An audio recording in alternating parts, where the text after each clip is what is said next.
আমি তো আপনাকে আগেই কইছি যে আল্লাহ আমার অনেক বেশি ভালোবাসে, এই জন্য আল্লাহ আমারে বেশি রোগ ব্যাধ দেয়। দেখেন আমার ছোট বাচ্চাটার কানের মধ্যে কি একটা জিনিস হইছে, এইটার ব্যথায় ও খুব কান্না করে। মানে বুঝলাম না, মানে যখন তখনই এই জিনিসটা আমি খেয়ালও করি নাই, মানে কানের পিছনে হয়ে রইছে। তো একদিন আমার পোলাটা কান ধইরা কানতে কানতে আমার কাছে আইসো, ভালো করে কথাও কইতে পারে না, আমারে বারবার দেখাইতেছে হাত দিয়ে, মা মা। পরে আমি তাকায় দেখলাম কি আমার পোলার ওইখানে ফুললে রইছে। মানে এইটা কোনো কথা? মানে আমি আমার পোলাপানের আমার মা বাইগো পিছে দৌড়াইতে দৌড়াইতে আমার নিজের পিছেও দৌড়াইতে দৌড়াইতে মানে শেষ। জীবনটা একদম খাতাম। মানে এই জীবনটা আর মন চায় না রাহি। তো পোলারে নিয়ে তাড়াতাড়ি আমি ডাক্তারের কাছে যাইতেছি, আর বাপের আগেই কইয়া দিছি যে তুমি আসো, ডিউটি শেষ করে তুমি আসো, আমরা যাইতেছি। তো সাত্তার স্যারের কাছে যাইতেছি, যে স্যারেরে আমার ভাইয়ের অপারেশন করাইছি। উনি আসলে একটা ভালো ডাক্তার, প্রফেসর। আর উনি কমায়, মানে সময় কম দেয়, বাট ডাক্তার ভালো। ওই যে কথায় আছে না যে গাছ তোমার নাম কি ফলে পরিচয়। তো ফল ভালো হইলেই তো হয়, গাছ দিয়ে আমি কি করবো? আচ্ছা এই ধান আমার পোলায় দেখাইতেছে এই জায়গা ব্যথা দেখছে, অহন আমার সোনার বাবা রে, হে যে জ্বালায় আমারে থাকে, এই জ্বালানে আমার কিছুই মনে হয় না, কারণ আমার সন্তান তো। আর দেখেন বাপের দেখে কি একটা দৌড়টা মারছে। মানে পৃথিবী একদিকে আর বাপ একদিকে। জিজ্ঞাবেন কারে বেশি ভালোবাসো, কয় আব্বা।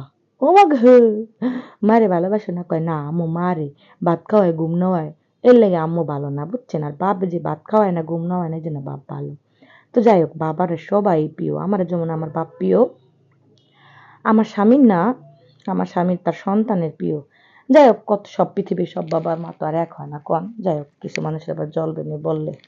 আমার পোলারা তো দাঁড়ায় রয়েছে, কারণ সাত্তার স্যার এখনো আহে না। আর এই যে স্যার আইসা পড়ছে, স্যার আইসা আমার এক গাঁটটি কথা শুনাইলো, কয় এইগুলো অনেক আগের থেকে হয়েছে, তুমি খেয়াল করো নাই। তুমি কেন খেয়াল করো নাই, তোমার বাচ্চার কানে কি হয়েছে? আমি কই ওমা স্যার আমি কেমতে জানবো? পোলার কান নাক আমি মাঝে মাঝে চেক করি।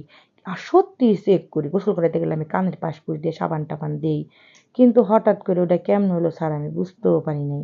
ওইটা হঠাৎ করেই হয়েছে, গ্রামের বাড়িতে গিয়েছি ওই সময় হয়েছে। যাই হোক, সার বুঝাই টুজাই দুটো ওষুধ দিয়ে দিছে, কইছে 15 দিন করে খাওয়াও, দেখো ঠিক হয় কিনা, 15 দিন পরে আইসা আমার আবার দেখাও।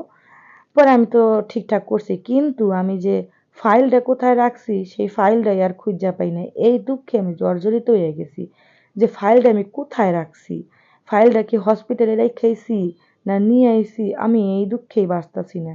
মানে ফাইল খুঁজতে খুঁজতে আমি যে দিশাহারা হয়ে গেছি, কারণ 15 দিনের বেশি হয়ে গেছে স্যারের দেখাইতে যাবো। তো যাই হোক, জামাইরে নিয়ে আবার বাইকে চলে আইতাছি, জামাই আবার বাইকে আমাকে নিতে চায় না, বুঝছেন? 4 জন মানুষ কষ্ট হয়ে যায়। তারপরে কই এত রাত্রে, তখন রাতের বাজে 11টা, আমরা একটা রিক্সায় যাবো, থাক তোমার বাইকেই যাই গিয়া। তো সবাই ভালো থাকেন, আর বাসায়ও চলে আইছি।